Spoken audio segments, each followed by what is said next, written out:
एक जंगल में कालू कौवा अपनी भाई मुन्ना कौवा के साथ रहता था। कालू कौवा बहुत ही गरीब था। कालू अपनी पत्नी और बेटे के साथ अपने एक छोटे से घर में रहता था। वहीं दूसरी तरफ मुन्ना कौवा बहुत अमीर था। उसका एक बहुत बड़ा घर था, लेकिन वह एक नंबर का बदमाश और लालची भी था। कालू कौवा मेहनत करके जंगल से लकड़ी काटकर बाजार में बेच दिया करता, जिससे कालू कौवा का घर में खाना बनता था और उसी से उनका गुजारा चल जाया करता। वही कालू कौवा का छोटा भाई मुन्ना बहुत ही अमीर था, लेकिन कभी भी वह अपने गरीब भाई की मदद नहीं करता था। एक दिन जंगल में बारिश होने लगती है, जिस वजह से कालू कौवा जंगल नहीं जा पाता और वह सूखी लकड़ी बाजार में बेच नहीं पाता और उसके घर में खाने के लिए कुछ भी नहीं होता। उस दिन उन्हें भूखे पेट रहना पड़ता। सुनिए जी, हम तो बड़े लोग हैं, हम एक दिन खाना नहीं खाएंगे तो भी चलेगा, लेकिन हमारा बेटा तो अभी बहुत छोटा है, वह एक दिन भूखे नहीं रह सकता है। आप एक काम कीजिए ना, अपने छोटे भाई के पास जाइए और अपने बेटे के लिए कुछ खाने को लेके आइए। ठीक है गौरी, मैं अभी मुन्ना के घर जाता हूँ और अपने बेटे के लिए कुछ खाने को भी लेकर आऊँगा। कालू कौवा अपने छोटे भाई के घर की तरफ चला गया। मुन्ना, आज बारिश होने की वजह से मैं जंगल भी नहीं जा पाया और इसी वजह से बाजार में सूखी लकड़ियाँ भी नहीं बेच पाया। अब मेरे घर में तो खाने को कुछ है नहीं। मैं और मेरी पत्नी तो कुछ नहीं खा के भी काम चला लेंगे, लेकिन मेरे बेटे को बहुत भूख लगती है। कृपया करके कुछ खाने को दे दो ना।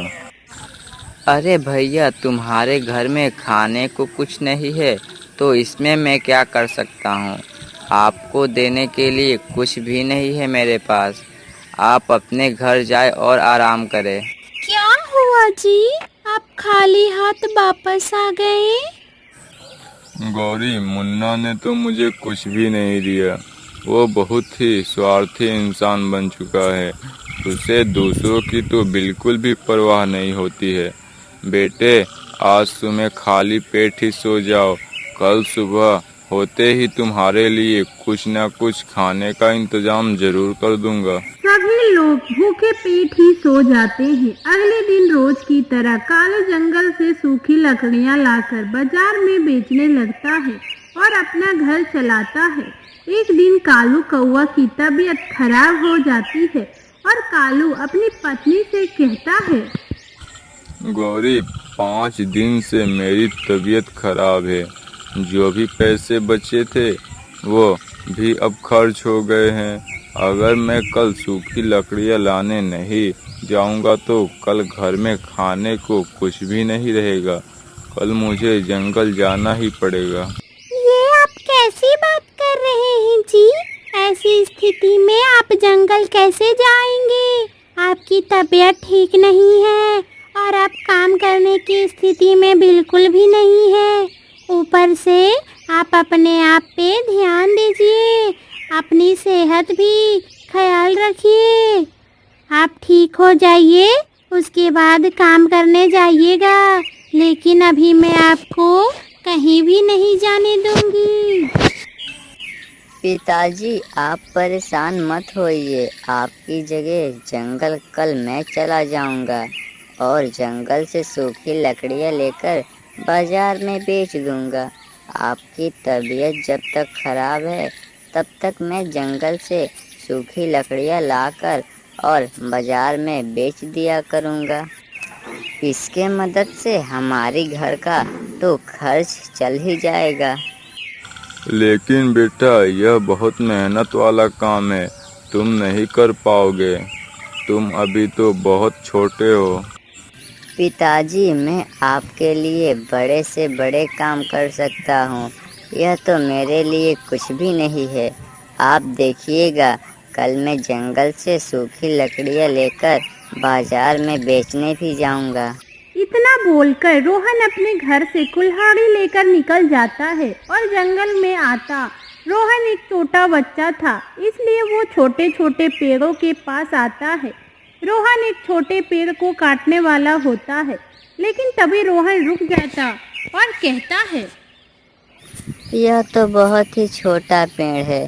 अगर मैं इसे काटूंगा तो मुझे रोज रोज जंगल आना पड़ेगा, क्योंकि इतने छोटे से पेड़ को काट के बाजार में बेचने गया तो बहुत कम ही पैसे मिलेंगे। लेकिन अगर मैं बड़े पेड़ को काटकर बाजार में जाऊंगा तो मुझे बहुत सारे पैसे मिल सकते हैं। हाँ, मुझे बड़ा ही पेड़ ढूंढना चाहिए। इतना बोलकर रोहन उस छोटे पेड़ को छोड़ देता है और आगे बढ़ जाता। एक बड़े पेड़ की तलाश में रोहन जंगल के और अंदर चला जाता है। तभी रोहन को एक बहुत ही पुराना सा पेड़ दिखता है। रोहन उस पेड़ के पास आता है। पेड़, मुझे माफ़ कर दो, मैं तुम्हें नहीं काटना चाहता हूँ, लेकिन मुझे तुम्हें काटना ही पड़ेगा। यह मेरी मजबूरी है। मेरे घर में खाने को कुछ भी नहीं है और मेरे पिताजी की तबीयत भी खराब है, इसलिए मुझे आज तुम्हें काटने की होगी, नहीं तो कल हमारे घर में खाने को भी कुछ नहीं होगा। मुझे माफ़। बेटा रोहन, मैंने तुम्हारी सारी बातों को सुना। तुम बहुत ही नेक दिल बच्चे हो। तुम मुझे काटने से पहले मुझसे माफ़ी मांग रहे हो। यह देखकर मुझे बहुत खुशी हुई। यहाँ बहुत से लोग आते हैं जो सिर्फ अपने फ़ायदे के लिए पेड़ों को काटते हैं। हम पेड़ों को भी तकलीफ होती है। पेड़ को बोलता देख रोहन चौंक जाता है और पेड़ से कहता है, पेड़ तो बोलते नहीं हैं, फिर तुम मुझसे बात कैसे कर पा रहे हो? मैं कोई साधारण पेड़ नहीं हूँ, बल्कि मैं एक जादुई पेड़ हूँ। मैं जानता हूँ तुम एक गरीब घर से हो और तुम्हें पैसे की बहुत ज़रूरत है, लेकिन तुमने मुझे काटने से पहले मुझसे माफ़ी मांगी थी। बस तुम बहुत ही नेक दिल के बच्चे हो और तुम मुझे बहुत ही पसंद आ गए, इसलिए मैं तुम्हारी मदद करूँगा, जिससे कि तुम्हारे घर की स्थिति सुधर जाएगी। लेकिन आप मेरी मदद कैसे करेंगे? मैं तुम्हें अभी बताता हूँ। बस थोड़े से आगे जाकर तुम्हें एक गुफा मिलेगी। तुम गुफा के पास जाकर यह शब्द बोल देना, खुल जा गुफा का दरवाज़ा, खुल जा गुफा का दरवाज़ा। जैसे ही तुम यह शब्द बोलोगे, वहाँ से एक दरवाज़ा खुल जाएगा। तुम उस दरवाजे से अंदर जाना। वहाँ तुम्हें बहुत सारे खजाना मिलेंगे। तुम्हें जितना मन हो वहाँ से उतना धन ले सकते हो। तुम्हारा बहुत बहुत शुक्रिया पेड़। मैं तुम्हारे बताए हुए ही रास्ते पे जाऊंगा। रोहन पेड़ के बताए रास्ते की तरफ चला जाता। तभी उसे एक गुफा दिखाई देता। तभी रोहन गुफा से कहता है, खुल जा गुफा का दरवाजा, खुल जा गुफा का दरवाजा। गुफा का दरवाजा खुल जाता है और रोहन गुफा के अंदर अंदर चला जाता। रोहन गुफा के अंदर देखकर चौंक जाता है, क्योंकि वहाँ पर बहुत सारा सोना था। लेकिन रोहन के मन में लालच बिल्कुल भी नहीं था और फिर रोहन वहाँ से अपने जरूरी के हिसाब से सोना ले लेता है और फिर बाहर आने से पहले कहता है, खुल जा गुफा का दरवाजा, खुल जा गुफा का दरवाजा। रोहन गुफा से निकलकर उस पेड़ के पास चला जाता है। पेड़, तुम्हारा बहुत बहुत धन्यवाद। तुम नहीं जानते तुमने मेरी कितनी मदद कर दी है। तुम्हारी ही वजह से मेरे घर की हालात बहुत सुधर जाएगी। तुम्हारा बहुत बहुत धन्यवाद। इतना बोलकर रोहन सोने को लेकर अपने घर आ जाता है और अपने माँ बाबा को सारी बात बता देता है और फिर रोहन के घर में बहुत बदलाव आ जाता है। रोहन के पिता एक बहुत ही अमीर आदमी बन जाते हैं। रोहन का एक बहुत ही बड़ा गढ़ बन जाता है और उनके घर में खाने पीने की किसी चीज़ की कमी नहीं रहती। यह सब देखकर कालू कौवा का भाई मुन्ना को शक होता है। अरे रातों रात भैया इतने अमीर कैसे बन गए? जरूर इसके पीछे कोई राज है, जाकर पता लगाना पड़ेगा। और वैसे भी कालू भैया मुझसे कुछ भी छुपाते नहीं हैं, क्योंकि यह पूरा परिवार बहुत ही शरीफ है और इन्हें झूठ बोलना बिल्कुल भी पसंद नहीं है। सच यह मुझे ज़रूर बताएंगे। मैं जाकर उनसे पूछ ही लेता हूँ, उनके पास आखिर इतना धन आया कैसे? मुन्ना कौवा अपने भाई की तरफ चला जाता है।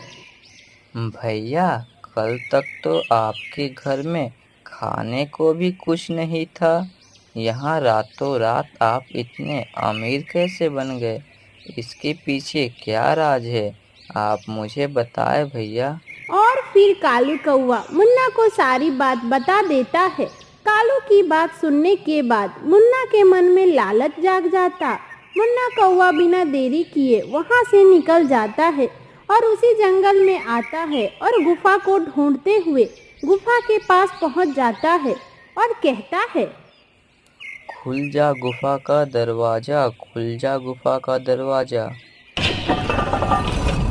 मुन्ना के इतना बोलते ही गुफा का दरवाजा अचानक से खुल जाता है और फिर मुन्ना गुफा के अंदर चला जाता, जहां मुन्ना अपने सामने ढेर सारा खजाना देखकर चौंक जाता है और अपने साथ ढेर सारा सोना ले लेता है। और तभी दरवाजे के पास आकर मुन्ना कहता है, मैं तो भूल ही गया, मैं अंदर आने के समय कौन सा शब्द कहा था, मुझे तो याद ही नहीं आ रहा। क्या करूं? अब मैं यहाँ से बाहर कैसे निकलूंगा? और फिर मुन्ना बहुत याद करने की कोशिश करता है, लेकिन फिर भी मुन्ना को याद नहीं आता और इस तरह कई दिन बीत जाते हैं। अब मुन्ना की हालत बहुत ही खराब हो जाती है और फिर मुन्ना उसी गुफा के अंदर रह जाता है। तो मेरे प्यारे दोस्तों, अगर आपको कहानी अच्छी लगी तो चैनल को सब्सक्राइब करना मत भूलिएगा और हाँ, कमेंट में ज़रूर बताएं आपको हमारी कहानी कैसी लगी। धन्यवाद। मिलते। कई समय पहले एक जंगल में 7 कौवा अपनी इकलौती बहन के साथ एक बड़े से घोंसले में रहते थे। सातों भाई रोज जंगल में जाकर शिकार कर ले आते और बहन उस शिकार को पकाने का काम करती। इकलौती होने के कारण सातों भाई अपनी बहन को बहुत लाड प्यार किया करते। सुनिए भैया, आज कुछ बढ़िया सा शिकार ले आइए और हाँ, मुझे कुछ सब्जियां भी ला कर दीजिए। खाना पकाने के लिए मुझे उनकी ज़रूरत है। ठीक है बहन, जैसा तुम कहो। मुन्ना और छीला, तुम दोनों सब्जियां लाने जाओगे और बाकी सब मेरे साथ चलो। आज हम शिकार करने जाएंगे। बड़े भाई के कहे मुताबिक दोनों कौवा सब्जियां लाने चले गए और बाकी बचे सभी कौवा शिकार की खोज में चले गए। शिकार की तलाश में वो बहुत दूर निकल गए, लेकिन उन्हें कहीं पर कोई शिकार नहीं मिला। अरे आज कोई शिकार मिल क्यों नहीं रहा है? सुनो भाइयों, आ जाओ, पेड़ की छांव में थोड़ा आराम कर लेते हैं। सभी थक कर पेड़ की डाल पर बैठ गए। अरे भाई, लगता है आज कोई शिकार नहीं मिलेगा। लगता है आज सब्जियां खाकर ही काम चलाना पड़ेगा। अरे लखा, क्या कर रहे हो? हमारी बहन ने कितने प्यार से कहा है कि कोई बढ़िया शिकार लेकर आना। अगर हम ऐसे ही खाली हाथ चले गए तो हमारी बहन का दिल टूट जाएगा। हाँ, वो भी है। तभी वहाँ पर बूढ़ा कौवा, जो कौवों के पिता का बहुत ही खास दोस्त था, वो वहाँ पर आता है। अरे नाना, आप? हाँ हाँ, तुम सबको चिंता में देख इसलिए तुम्हारे पास आ गया। अब बताओ क्या हुआ है, इतने परेशान क्यों लग रहे हो? अरे नाना, बहुत देर से हम लोग शिकार ढूंढने की कोशिश कर रहे हैं, पर हमारी फूटी किस्मत, आज कोई शिकार ही नहीं मिल रहा। और ऊपर से बहन ने भी बोला है कि कोई अच्छा शिकार खाने का मन है आज। अच्छा, तो ऐसी बात है। चलो जाओ, फूलों के बागीचे के पीछे जो एक गुफा है वहाँ पर एक हिरन अपने बच्चों के साथ रहती है, लेकिन अभी वह खाना के तलाश में कहीं गई है, इसलिए उसका बच्चा अभी गुफा में बिल्कुल अकेले है। तो जाओ, यही अच्छा मौका होगा, जाके उसके बच्चे का शिकार कर लो। अच्छा, क्या सच में? आपका बहुत बहुत शुक्रिया नाना जी। पिताजी के जाने के बाद एक आप ही तो हैं जो हम भाई बहनों को समझते हैं। हाँ हाँ, जाओ, वरना वो हिरन भी हाथ से चला जाएगा। भाइयों जल्दी चलो, वो हिरन भी हाथ से छूटना नहीं चाहिए। और नाना, क्यों ना आज रात का खाना रात को आप हमारे साथ ही खा लें। ठीक है बेटा, मैं आ जाऊंगा रात को। सभी भाई मिलकर गुफा के अंदर चले जाते हैं और वहाँ एक हिरन का बच्चा सो रहा था। सभी कौवों ने मिलकर उस बच्चे का शिकार कर लिया और शाम होने से पहले शिकार लेकर अपने घर आ गए। ये ले बहन शिकार, आज तो जल्दी से पका दे, बहुत तेज भूख लगी है। जी भैया, लेकिन आपको आने में इतनी देर क्यों हुई? हाँ, वो जरा आज शिकार ढूंढने में थोड़ी दिक्कत हो रही थी, लेकिन तभी नाना आए और हमें शिकार का पता बता दिया। उन्हीं की बदौलत आज हम शिकार ढूंढ पाए। अच्छा भैया, क्या आपको मेरी वजह से कोई परेशानी हुई? नहीं बहन, भला तुम्हारी बात हम थोड़े ही टाल सकते हैं। और हाँ बहन, नाना भी खाने के लिए आज आने वाले हैं, तो इसीलिए थोड़ा ज़्यादा खाना बनाना। भाइयों की बात सुनकर इंदु बड़ी खुश हो गई। वह फटाफट रसोई में जाकर खाना बनाने लगी। तभी सब्जियां काटते वक्त चाकू उसके पंख पे लग जाता और उसके पंख से खून बहने लगता। अरे अरे, ये क्या, मेरे पंख में तो घाव लग गया। अगर भाइयों ने देख लिया तो खामखा परेशान होंगे। क्या करूं इस खून को, कहाँ पोंछूं? इंदु इधर उधर देखने लगी, लेकिन उसे अपना खून पोंछने के लिए कुछ नहीं मिला। तभी उसने ना चाहते हुए भी खून को हिरन के मांस में मिला दिया और वह फिर खाना थोड़ी ही देर में खाना बनकर तैयार हो गया। उसने अपने सभी भाइयों को खाना परोस दिया। बूढ़ा कौवा भी वहां पर आ चुका था। सभी खाना खाने लगे। खाने का एक निवाला खाते ही सभी चौंक गए, क्योंकि ऐसा स्वादिष्ट खाना उन्होंने आज तक नहीं खाया था। भूखे कौवा फटाफट सारा खाना खत्म कर देते हैं। वाह वाह, आज तो सच में बहुत ही स्वादिष्ट भोजन पका है। हाँ सच में बहन, क्या तुमने इसमें कोई खास मसाला डाला है? मसाला नहीं तो, मैं तो रोज जैसे पकाती हूँ वैसे ही खाना पकाया है। नहीं बहन, आज इस खाने में कोई अलग बात है। हिरन तो हमने पिछले हफ्ते भी खाया था, लेकिन वो इतना स्वादिष्ट नहीं बना था। यह बड़ा स्वादिष्ट है। अरे बेटी, इनमें तुमने क्या मिलाया है यह तुम्हें बताना ही होगा। कोई साधारण हिरन को इतना स्वादिष्ट कैसे बना सकता है? हाँ, मैंने भी अपनी पूरी जिंदगी में ऐसा लाजवाब खाना नहीं खाया। बताओ ना बहन, आखिर तुमने इसमें क्या मिलाया है? सभी इंदु को एक ही सवाल पूछने लगे और दबाव में आकर इंदु को सच बताना ही पड़ा। और बस इसी वजह से मैंने अपना खून इस खाने में मिला दिया। सभी भाई हैरान थे, लेकिन बूढ़ा कौवा खामोशी से कुछ और ही सोच रहा था। उसकी आंखों में कुटिलता झलक रही थी। एक चालाक योजना उसके दिमाग में धीरे धीरे आकर ले रही थी। अच्छा चलो, अब मैं चलता हूँ, बहुत रात हो गई है। बूढ़ा कौवा अपने घर चला गया। अगले दिन कौवा फिर से शिकार लाने गए, लेकिन कई घंटों तक ढूंढने पर भी उन्हें अपना शिकार नहीं मिला। थक कर पेड़ की छांव में बैठ गए। दिन ब दिन शिकार मिलना तो मुश्किल ही होता जा रहा है। अगर ऐसा ही चलता रहा तो हम सब भूखे ही मर जाएंगे। सभी बातें कर ही रहे थे, तभी दूर से बूढ़ा कौवा उन्हें देख रहा था। यह सही मौका लग रहा है अपने काम को अंजाम देने का। बूढ़ा कौवा सभी कौवों के पास आ गया।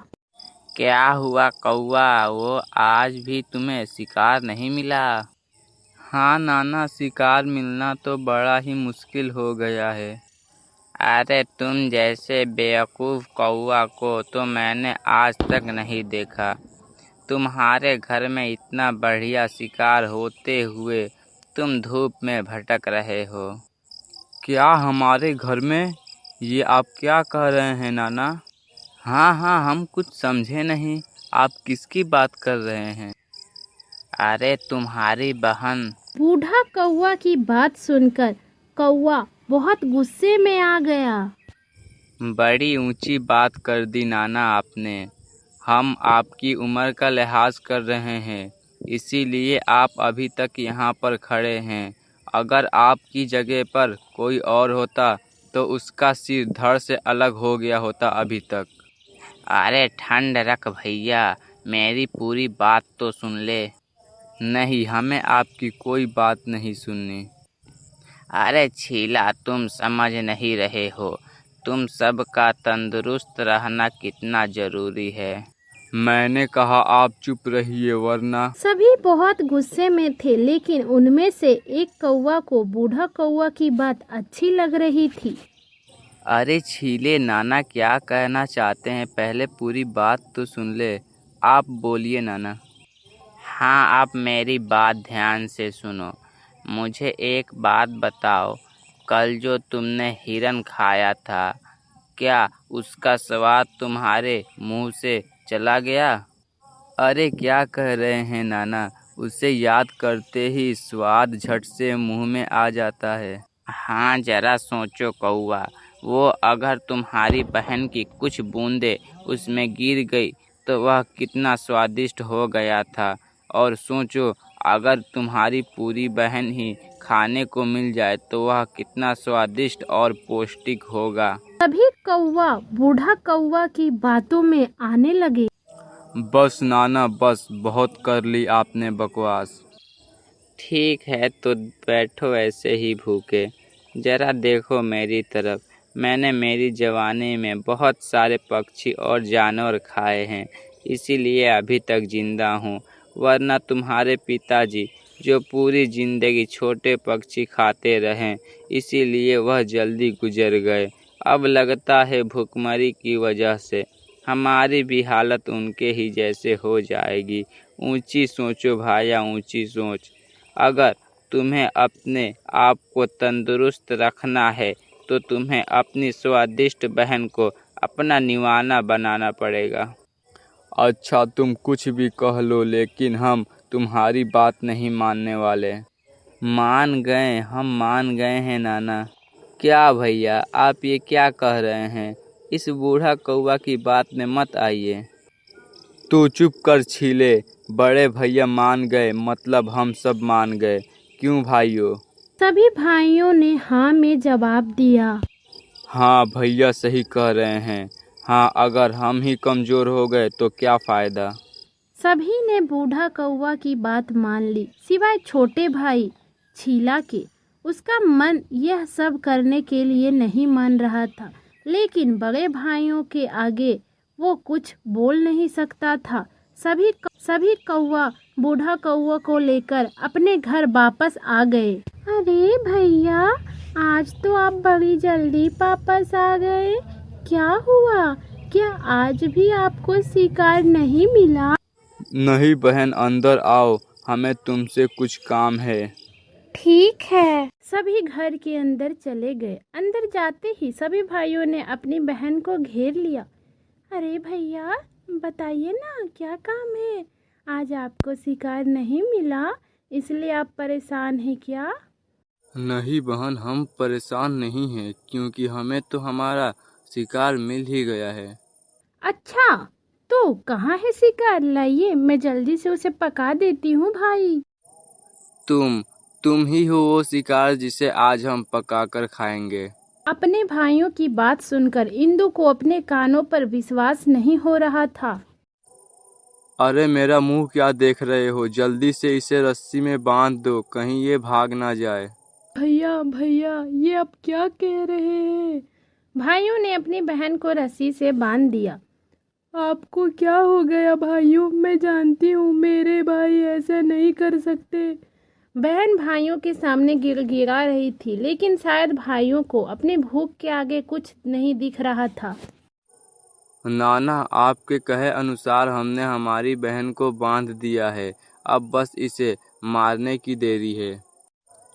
वो सब तो ठीक है, क्या तुम में से किसी को खाना पकाना आता है? नहीं, हमें तो नहीं आता। अरे हट, कैसे कौवा हो तुम लोग, खाना पकाना तक नहीं आता। एक काम करो, तुम किसी भरोसेमंद को छोटे पक्षी वाले जंगल में भेजो और किसी एक पक्षी को जो खाना अच्छा पकाता है उसे लेकर आने को कहो। हाँ ठीक है, लेकिन जाएगा कौन? मैं लेकर आता हूँ भैया। हाँ ठीक है, जाकर जल्दी से लेकर आ। इतना कहकर छीला छोटे पंछियों के इलाके में चला गया। छीला एक पेड़ पर बैठ गया। अरे अब मैं किससे मदद मांगू? मैं बावर्ची को अगर लेकर गया तो सब मिलकर मेरी बहन को मार देंगे। ए ऊपर वाले, मैंने आज तक तो कोई गलत काम भी नहीं किया, मेरी मदद के लिए किसी फरिश्ते को भेज दे। उसी डाल पर मीठी चिड़िया का घोंसला था। मीठी अपनी खिड़की से कौवों की बातें सुन रही थी। अरे ये क्या? कौवा तो बड़ा ही परेशान लग रहा है, मुझे जाकर देखना चाहिए। मीठी कौवा के पास चली गई।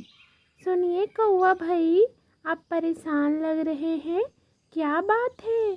क्या मैं आपकी कोई मदद कर सकती हूँ? चिड़िया चिड़िया, क्या तुम मेरी मदद कर सकती हो? वो दरअसल छीला ने सारी बात मीठी को बता दी। क्या? कैसे भाई है, भूख के लिए अपनी बहन तक को नहीं छोड़ रहे? उस बूढ़ा कौवा ने मेरे भाइयों की आंख पर पट्टी बांध दी है, उन्हें कुछ गलत दिखाई ही नहीं दे रहा है। चिड़िया मेरी मदद करो चिड़िया। कौवा भाई, क्या आप मुझे बता सकते हैं कि आपके भाइयों ने कभी कौवा खाया है? नहीं, उन्होंने अभी तक कोई कौवा नहीं खाया। ठीक है, मेरे पास एक प्लान है। मीठी कौवा को प्लान बता देती है। वाह वाह चिड़िया, ये तो बहुत अच्छा प्लान है। मीठी कौवा के साथ जाने लगी। ये देखिए भाई, मैंने अपने साथ इस बावर्ची चिड़िया को लेकर आया हूँ। अच्छा, ए चिड़िया, तुझे खाना पकाना तो आता है ना? हाँ कौवा भाई, मुझे खाना पकाना आता है। ठीक है, जा छीले, इसे अंदर से ले जा और पहले झंडू का काम तमाम कर दे। छीला मीठी को अंदर ले गया। अंदर उसकी बहन को बांधा देख मीठी को उस पर बहुत दया आ गई। मार दो, मुझे मार दो, मैं तुम जैसे कौवों की बहन हूँ, यह मेरी फूटी किस्मत है। अरे कौवा बहन, मैं और कौवा भाई आपकी मदद करने आए हैं। बहन, माँ के जाने के बाद एक तुम ही तो हो जिससे मुझे माँ की कमी महसूस होने नहीं दी। मैं तुम्हें कैसे मार सकता हूँ? तुमने मेरा बिल्कुल माँ जैसा ख्याल रखा है। हे ऊपर वाले, कोई तो है जो मुझे सच में प्यार करता है। कौवा भाई, आप बाहर जाइए, तब तक मैं खाना पका देती हूँ। कौवा बाहर चला गया। मीठी ने अपने साथ लाए हुए मशरूम को पका दिया और उसकी सब्जी बनाकर सभी को परोस दी। अरे वाह, खुशबू तो बहुत बढ़िया आ रही है। अरे वाह चिड़िया बावर्ची, अच्छा काम किया है तूने। चलो अभी दावत का मजा उड़ाते हैं। सभी ने बड़े चाव से खाना खाया। किसी को खाने पर शक तक नहीं हुआ। सभी को यही लगा कि वह उसकी बहन को ही खा रहे थे। वाह वाह, ये तो उस दिन से भी ज़्यादा स्वादिष्ट बना है। इतना स्वादिष्ट और पौष्टिक खाना खाकर तो मेरे शरीर में अलग ही ऊर्जा आ गई है। क्या कौआ सही कहा ना? कौओं ने खाना तो खा लिया, लेकिन अब उन्हें अपनी बहन को खोने का पछतावा हो रहा था। भाइयों, ये हमने क्या कर दिया? हम अपनी प्यारी बहन को मार कर कैसे खा सकते हैं? नहीं, हम ऐसा नहीं कर सकते हैं। भाई, हमें क्या हो गया था? हम इतने क्रूर कैसे हो सकते हैं? जिस बहन ने हमें इतना प्यार दिया उसको ही हम मार दिए। हमारी बहन हमें कभी माफ़ नहीं करेगी। तू सही था चीला, हमें तेरी बात मान लेनी चाहिए थी। तेरी बात ना मानकर हमने बहुत बड़ा पाप किया है। मैं अपने आप को कभी माफ़ नहीं कर सकता। अब मेरी गलती एक ही सज़ा है, मेरी मौत।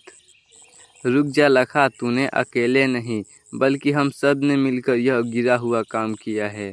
हमारी बहन को हमारे पास वापस लाना मुमकिन तो नहीं है, इसलिए हम सभी उसके पास जाएंगे। हाँ, तुम सब मर जाओ, मैं तुम्हें भी खा जाऊंगा। सभी कौओं ने मरने का फैसला कर लिया। तभी रुक जाइए भैया, हमारी बहन जिंदा है। क्या छीले, ये तू क्या कह रहा है? हाँ भैया, मैं सच कह रहा हूँ। बहन, बाहर आ जाओ।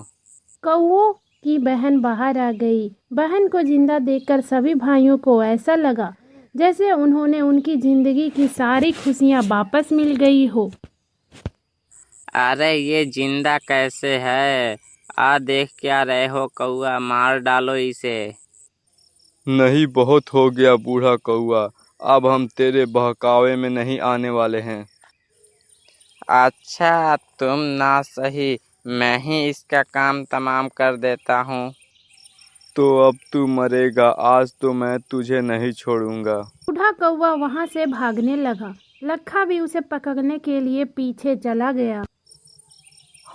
हम तुझसे माफ़ी मांगने के लायक भी नहीं हैं। हाँ बहन, हमें माफ़ कर दो, वरना पूरी ज़िंदगी हमें पछतावे में ही जीना पड़ेगा। भाइयों, मुझसे माफ़ी मांगने की कोई ज़रूरत नहीं। मैं जानती हूँ आप मारने के लिए कभी सोच नहीं सकते। ये सारा किया धरा उस बूढ़ा कौवा का था। मीठी बहन, अगर आज तुम हमारी मदद नहीं करती तो शायद भाइयों की आंखों से यह पट्टी कभी नहीं हटती। आपकी मदद करके मुझे बहुत अच्छा लगा। चलिए मैं चलती हूँ। भाई बहन को फिर से मिलाकर चिड़िया वहाँ से चली गई। तो दोस्तों, अगर आपको ऐसे ही इंटरेस्टिंग और मोरल स्टोरीज देखने हैं तो हमारे चैनल को सब्सक्राइब करना मत भूलिए।